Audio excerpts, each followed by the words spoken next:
Oke. Baik, Dokter Aldila, ini mungkin pertanyaan terakhir terkait bagaimana Ya, sebetulnya ada pesan-pesankah untuk kemudian warga di Pati khususnya dan Indonesia pada umumnya agar tidak sampai kondisi di Kudus, di Pati ini juga menjalar ke kota-kota atau kabupaten lain, Dokter Aldila. Apa pesan Anda? ya, saya dari sejak hari Senin pasca Lebaran saya udah nulis tuh. Udah saya coba sebar ke rekan-rekan, ke grup-grup yang saya kenal. Isi tulisannya apa? Isi tulisannya jangan sampai kita menjadi India. Sekarang saya mengalami. Jangan seperti India. Apa Ya, intinya? Satu, untuk masyarakat yang aktivitas beresiko. Ya, kalau dulu beresikonya adalah mudik ya. Kalau sekarang kita ganti. Yang aktivitas beresiko adalah orang yang kemudian prokesnya masih rendah, sering berkerumun, sering ketemu orang lain dan tanpa masker dan sebagainya. Itu berarti kelompok beresiko. Kelompok beresiko, maka yang harus dilakukannya apa? Yuk sekarang jangan banyak aktivitas. Kurangi mobilitas, pakai APD, pakai masker, jangan kendor, lakukan terus prokes. Itu satu. Kalau kemudian kedua, Anda bergejala. Kalau Anda ringan, gejalanya diam di rumah, ya. Beli saja obat atau ke dokter praktek, nanti Anda akan dikasih obat untuk isoman.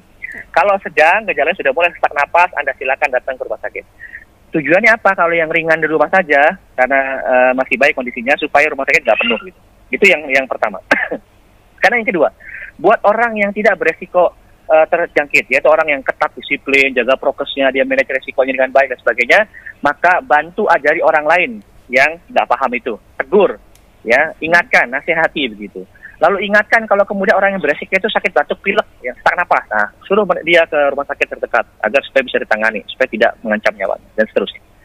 Lakukan upaya jogotongo, isolasi di rumah itu orang yang gejalanya ringan. Bantu, dukung, support, ekonomi, sosial, motivasi dan sebagainya. Jangan kucilkan mereka, dukung yang baik. Itu buat orang yang sehat atau yang baik, yang tidak beresiko terjangkit COVID-19.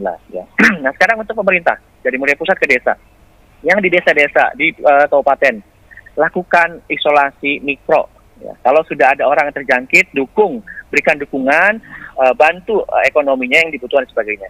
Tidak perlu khawatir pemerintah. Saya yakin, saya jamin. Ini contohnya saja Muhammadiyah ya. Kita punya kepedulian sosial. Ajaklah ormas-ormas sebanyak-banyaknya untuk ikut berkontribusi, membantu menanggulangi pandemi ini. Bisa ekonomi, bantu ekonomi dan seterusnya. Yang penting satu, ormas-ormas itu digalang, diajak ngobrol, dirangkul. Mereka pasti akan mau bantu kok. Sekarang mereka kalau maju mundur itu karena memang pemerintah takutnya melarang begitu dan sebagainya. Jadi mereka juga pakai UU.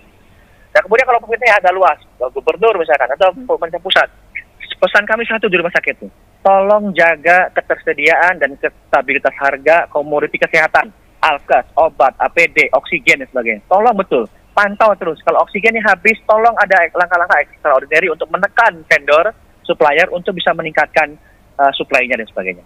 Sekarang terakhir yang ke rumah sakit. Rumah sakit lakukan langkah-langkah mitigasi kontingensi yang sangat diperlukan. Relalah berkorban, Bapak Ibu. Inilah saatnya Bapak Ibu menjadi pahlawan kemanusiaan di pandemi COVID-19 ini. Nggak ada cara lain. Kalau kita malah menunda bangsal kita dijadikan bangsal COVID, karena mungkin nggak mau begitu ya, pengennya sedikit-sedikit aja bangsal COVID-nya, percayalah Bapak Ibu, kalau pandemi ini tidak tertanggulangi, Bapak Ibu juga yang akan menyesal atau dirugikan. Maka dari itu yuk, bersama-sama kita gandeng tangan, jadi pahlawan kemanusiaan untuk kemudian menangani pandemi COVID-19 ini. Buat teman-teman nakes, sabarlah, bertahanlah, sekuat Bapak Ibu, insya Allah jannah atau surga adalah ganjarannya. Mungkin itu Mbak Rizky dari saya.